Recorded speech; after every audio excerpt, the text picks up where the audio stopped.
plaintiff, Mary Packer, was best friends with the defendant's mom, so she knew of the defendant's issues with drugs. Mary claims when the defendant was kicked out of his home, she allowed him to move into her garage, and he ended up stealing anything that wasn't nailed down. So she's suing. Defendant David Belials says for 20 years he has been a drug addict, and his drug of choice is heroin. David claims as a result of his addiction, he's been in and out of jail since the age of 18. But he insists he's currently getting help to try and stay sober.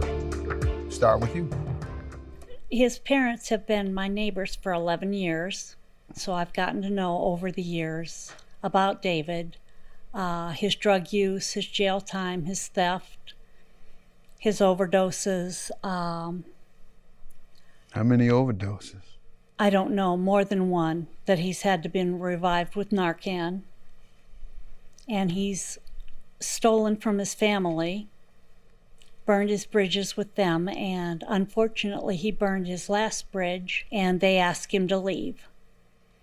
When he left in September of 2020, he came to my house and asked if he could stay with me temporarily. And I said, no, you can't, because I understand everything that has been going on. Mm-hmm. And he said he didn't have any place to go. It was nighttime and he didn't have any way to get there. So I moved one of my vehicles out of the garage and I told him, you can stay in the garage. And I'm angry and I'm still upset because things started turning up missing. Let me get to him and get some background, and we'll get to the specifics. Okay. But let me ask you, out of all those conversations, and I need a place to stay, and it never came up that I need to take you directly to rehab? That's the only help you need. You can't help a person otherwise. He's been to rehab multiple times. Well, it was time to go again when he came to your house. I'm sorry, I can't take him to rehab. Why? Because he wouldn't have gone. I have no way to force him to go to rehab. Well, don't close your door. You can go wherever you go. I can take you to rehab, or good luck. You're right. I should have. That's what I'm saying. Okay. I was a dummy. All right. And sir, let me get some background from you. Do you want to contest anything she said, or give any more information, different information? I mean, I'm 33 years old, and I've been an addict for like 20 years now. And when I'm not an addict... What type of drugs? Anything, you know. And when I'm not, in active use, I'm in jail or prison. Since I was 18, I haven't seen a year on the streets. Like, I've never made it one full year out of jail or prison since I was 18, and I'm 33, But Type when of stuff you've been going to jail for? Petty crime? Yeah, all petty crime, as a result of my drug use. Type of drugs, you say? Anything? You use something more than the other. Heroin was my drug of choice. Mm-hmm. And how many times you been to rehab? Like 5. When's the last time? Actually, basically roundabouts when all this happened. I had gone to jail. I'd signed up for therapeutic community and IOP, which is like intense drug. When have you ever, I'm familiar with all that. Everybody changed when they get in and when they're forced to go, when they come out. I continued on the streets. Good old fashioned fresh high. I continued on the streets though. Pardon me? I continued to go to one-on-one counseling on the streets, even now I do. You go to NA how often? I actually go to one-on-one counseling with a provider. I go once a week. All right, sir. You'll never be clean going once a week to a counselor. NA is the only thing that works subsequent to in-house rehab. Let me ask you, out of all those conversations, and I need a place to stay, and it never came up that I need to take you directly to rehab?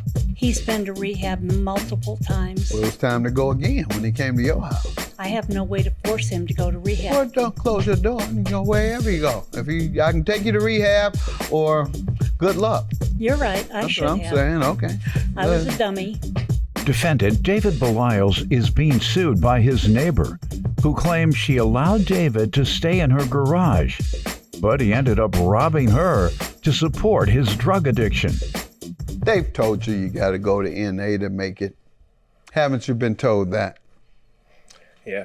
Yeah, right. And yet you don't. And then you come in with the pity story when you've damaged somebody's property or stolen from someone or hurt somebody otherwise.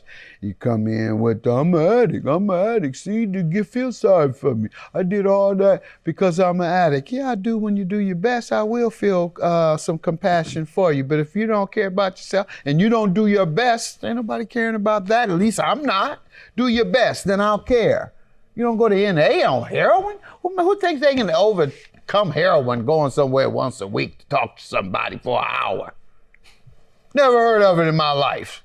Heroin is physically addictive. You throw up, you chills, you feel like you're gonna die if you don't get heroin. You still need to go when you come out of rehab 3 times a day for that first couple of weeks and then break it down a little from there. You don't even go at all. And you coming here looking for a pity party, please. Wrong place, wrong stop. When you coming here saying, yes, Judge, I've been to rehab 5 different times, and each time it was me that went on my own. It wasn't the court that forced me. It wasn't somebody that I went on my own, and time I came back, Judge, I started going 3 times a day for those first 10 days because I was just coming back out in society, and I knew the same influences there. So this is what I did. And then by the 3rd week, Judge, I did break it down to like once a day. And then it was, after a year, once every 3 days. That's when I know you're sincere about recovery. Everything else is game. Everything else. And I heard it 1,000 times while you picking our pockets every minute. Right. You go home and tell mama that, see, mama, oh, baby, come here, hug me. Yeah, I give you a hug, mama. Oh, yeah, mama, thanks. Yeah, you know I'm a drug addict. So, Thank I you, didn't Mama. ask for any of that. Thank you, mama. What? I didn't ask for any of that. Well, you need it. You hear, you the one admitted to being a dope fiend. You brought it up. You brought it up. Because I won't sympathize with you. Now you're mad. Now you're annoyed. You the one brought up. You say, I'm a dope fiend. I done been to rehab 5 times when the judge ordered me to go. And you don't think I'm not gonna say anything? Where you think you at? You ain't with mama and daddy and everybody else that accommodate and facilitate your dope fiend ways. She ain't with you no more either. That's why she's suing you. When you're not in recovery, they act just like you act. Just like you just did. I didn't come here for all that. Real recovery? Yes, Your Honor, you're right. You're right. I'm messed up and I need help and I'm gonna go and get help. I'm glad you brought that to my attention. Yes, I'm wrong.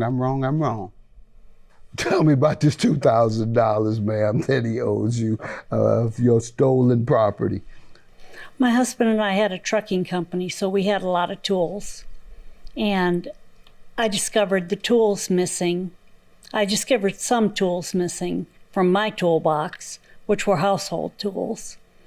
And later I discovered tools missing from my husband's toolbox, but I can't ask him what was missing because he was killed in an accident. But I realized that David was stealing things from me when I had a prescription in the top of my purse. Apparently, the only way he could have gotten inside my house was through the dog door. And I woke up one morning and went for the bag of prescription and it was gone. It was Xanax. And I got dressed right away and I went out to the garage to confront him. And he was passed out half in and half out of my car. I couldn't rouse him. I thought he was dead. I called 911 and the police, the ambulance, and the fire truck showed up. And eventually they roused him, took him to the hospital and took him to jail. And that was a criminal case. I got a $610 settlement from court restitution? For restitution. But I keep finding more. I filed a second police report on July 27th of 2021, which is on page number 5. What was that for? For more things that I found stolen. Okay. And I still, to this day, keep finding more and more things gone. Sentimental things, clothing. You've spoken with him about it. What has he said? I haven't spoken with him. There was a restraining order between the two of us. Why? The police ordered the restraining order because of his 'Cause, you know, condition. they still everything that wasn't nailed down. Yes. All right. When they finally roused him and I looked at the garage, it looked like a cyclone had gone through it. And it's just very upsetting that I gave him a chance. And this is how he repaid me. He took my clothes, he took jewelry, he took anything that wasn't nailed down, that had a value, he took. Defendant David Belials is being sued by his neighbor, who claims she allowed David to stay in her garage, but he ended up robbing her to support his drug addiction. Any defense, sir? Or No. no defense to any of I this? apologize, Mary. I do apologize. Okay. You apologize. And so... That'll buy me a cup of coffee. There you go. That was good. That was funny. Yeah, I know it was. So you can get your cup of coffee with that. In the emotional distress, ma'am, that of course would be lined up around the corner if people who are victimized by drug addicts are allowed emotional distress. What's 2,000 minus 890? So I'm gonna grant you judgment for all the items that you're suing for. 1,110. And that's your judgment, 1110. Thank you. All right, come back anytime you're ready for rehab and we'll get you in there. I don't force people, I don't beg people. That's up to you. Bye. I just hope you get the help you need. Appreciate it.